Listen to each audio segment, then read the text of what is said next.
Hi there. As a beginner in cybersecurity, you might find CTF challenges to be daunting at the beginning. As a beginner, you might feel uh, when you launch the CTF challenge, you might feel what to do next. How do I proceed? I've launched the challenge. How to do things? Where to proceed from there? So it's not a problem with your skills. This kind of thing happens with all the beginners. It happened with me too when I was beginning. It's just that you don't know the proper process, the proper structured path on how to approach a CTF challenge. So I will be showing you my 4-phase mind map to address the same problem.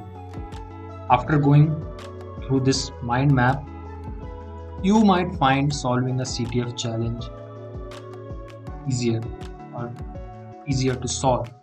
So let's get right into it. So the first phase in this mind map is the recon phase. This phase is very important because in this phase you're trying to gather, the main goal here is you're trying to gather as much as information regarding the target. Basically involves identifying your targets, your URLs, subdomains or endpoints. They might be mentioned in the CTF description. So the description might contain the particular URLs or the subdomains which you have to target. You can look for clues. You can find these clues in robots.txt file or sitemap.xml file in the application. Basically, they reveal some hidden directories which are hidden from you. And you can also read the source page of the application. Sometimes the CTF authors or the developers put out some comments or hints over there which might prove useful. Then the real thing starts with service detection. Run the nmap, identify the ports and services which are running on the web server. Try to enumerate further, run nmap scripts and keep note of the identified ports and services. This will prove useful in the later phase. Enumerate subdomains and virtual hosts. If these three parts didn't yield any particular result, you have to you do not have to give up. You need to continue to enumerate. Try to enumerate for subdomains and virtual hosts. Starts with directory fuzzing. Try to fuzz the directories, the hidden directories. Keep enumerating. Use different word lists in fuzzing. Try to filter the outputs based on status codes and signs. Maybe try to even fuzz for file extensions. And also try for fingerprinting. Basically try to get the hold of what the application is built upon. You can use these apps like Webalizer and build with it. They will tell you the application is built on which backend or the which HTTP server the application is running. Try to determine any particular CMS or any kind of particular framework or JavaScript library the web application is running. So you know the basic goal, the main crux over here is to acquire as much information as possible about your target. So with that in mind, let's move on to the next phase. Next phase, which I call is the analysis phase. So in this phase, what you are basically doing is you are actively engaging with your target, trying to observe it. Basically, try to do some content discovery. The directories which you discovered in this phase, like in the recon phase, visit those directories in your browser. See what those directories contains, what are the content of those directories, and if required, try to fuzz further in those directory too. Let's say you found a directory named functions, so try to fuzz any subdirectories in the function directory. Use different word lists. Try to map out your application. Use tools like Burp Suite. Capture the request and responses. Explore the application. The web pages, what the web page contains, whether it's a login page, request, register a page, kind of things like that. And move on with behavior analysis. So in behavior analysis, what you are doing is basically trying to tinker around with input fields or login pages to see how the application behaves. Or let's suppose if you are making a GET request, maybe try to change the HTTP header, try to make a POST request, or maybe change the URL parameters, try to see how the application responds and the things like that.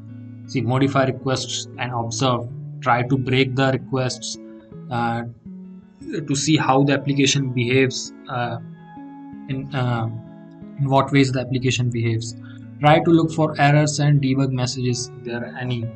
Basically, the thing here is interact as much as possible with the application, map it out how the application behaves. Now, after that, we will move to our next phase, which is the exploitation phase. So remember, in the recon phase, I told you the information which are the services which you have detected might come useful. So in this phase, they might prove useful in this phase. So the exploitation phase, from the context of CTF, basically means you are trying to get the initial foothold into your target. You are now entering your target. So based on the services you find, maybe you find some service named X, so research for that service in the Google, search in Google for vulnerabilities in Y service, or maybe vulnerabilities in that the mentioned service, and in that particular version. Look in exploit DB, you might find some GitHub repos containing the exploit for that particular service. You can also read blogs and articles regarding that. Now, after you have determined the exploit, you have found the exploit, process involves is getting a shell. So yeah, you found, let's say you found an exploit on the exploit DB. It's a Python script which is going to exploit the vulnerability in the particular service.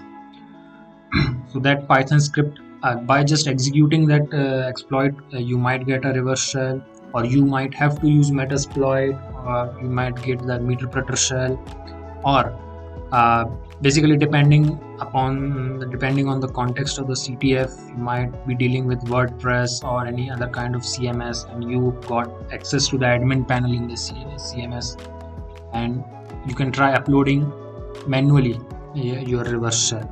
So it really depends on the context of the CTF.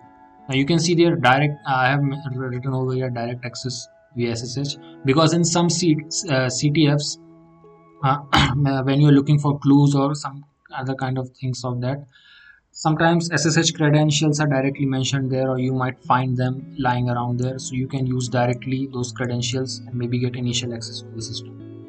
So after you've gained the reverse shell onto the system, the next step involves to stabilize the shell. Stabilizing the shell basically means trying to have the reverse shell in the proper manner, because basically most of these exploits and these shells which you find, they aren't stable, means you cannot interact with them like a normal CLI interface or the command line interface. You have to stabilize the shell so you can freely move around into the system. So you have now finally got a shell. Time to get your first flag. So here we go on getting to the first flag. So in most CTF, usually the first flag or the user flag is basically found in the user directories in the like home/user/ kind of that. And they are usually named as user.txt or flag.txt. If you don't see any kind of user file or a flag file, try to look into the other users directories. It may be possible there may be some notes lying around, or some hidden text files, or text files in general which are lying around, which can hint you. In some particular CTFs, it might be possible that you get access as a user who don't have permission, maybe, or as that in the context of that user, you don't find any kind of flag. So it may be possible for that particular CTF, you have to horizontally escalate your privileges to the next user. For example, you gained access as a POB user, and now you have to, for obtaining a user flag, you have to gain access as Alex. So yeah, it really depends on the context of CTF. So you have to horizontally escalate privileges in that cases. So build up from the information you found. You might found some hidden scripts or kind of things like that, or notes or some hidden credentials, so kind of that. Now moving on to a final phase, which is the post exploitation phase. This phase basically means you are trying to gain a root shell over here, taking over the full system, getting full administrative privileges into the system. So basically, try to search for escalation vectors. You can try searching for binaries with SUID bit set, some user permissions. Try to look user permission, what permission your user have, what it can execute, or there might be some scripts or some custom binaries which are lying around the system. Look for their permissions. Can they run as root, or what are the permission? What are their execution permission? Look for cron tab, the cron jobs, and some hidden processes that might be running, which you can use to escalate your privileges. Move on for escalation. If you find sometimes the manual, as a beginner in this phase, it might get tough uh, trying to manually find escalation vectors. So you can use some automation scripts. They are available publicly. One very famous one is a lint piece, which I personally use. It basically finds escalation vectors for you, privilege escalation vectors. You can use that. GTFO bins is also another great source. Basically a collection of binaries with SUID bit set, and they basically contains the whole manual, like how you can use those binaries to escalate your privileges.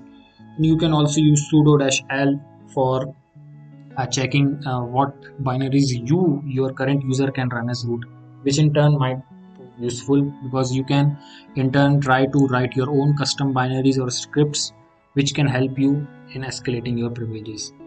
Now you might see this container breakouts. In some CTF challenges, they might run on Docker containers. So it's not in every CTF challenge, but in some particular CTF challenges, you might have to break out of that particular Docker container. So you have to research on that. If you are not finding any yielding result, if let's say if you find a binary with SUID bit set, let's say you find that there is nmap running on this particular service and it has SUID bit set, so research on those vectors, escalation vectors. Look for articles like how you can escalate privileges from certain binary. And let's say if you find tar binary with which is an archiving utility, so you can look for articles, GitHub repos, and blog posts describing how to utilize those vectors. Usually, sometimes you have in some CTFs, they are using very really advanced techniques.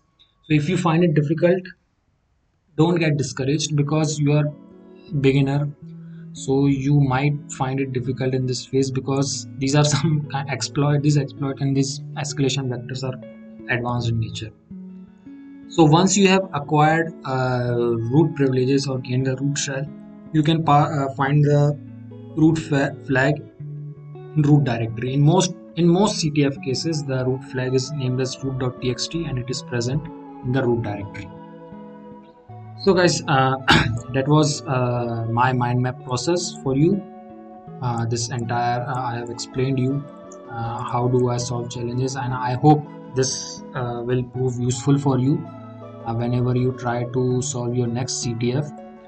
Please do keep in mind that you don't exactly have to follow the process which I have mentioned here, because see, this is I created this process according to my own from my own experience. I'm just giving you a blueprint or a reference, or a minimum baseline from which you can build up upon.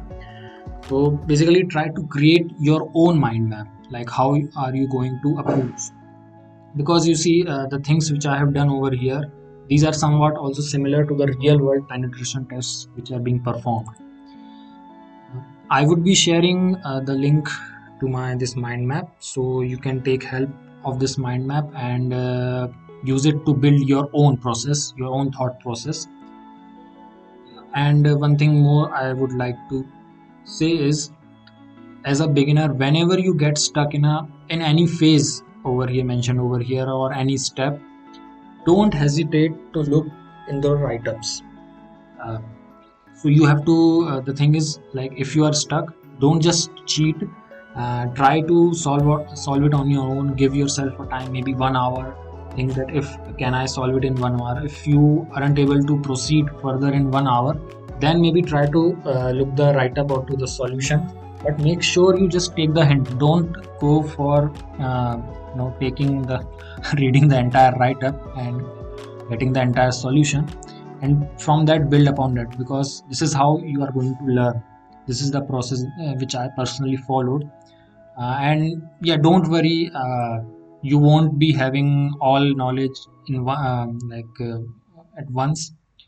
So yeah, create your own roadmap and follow the process, and I wish you a good luck for your CTF journeys. I hope this mind map will help you in solving CTFs in a much better way.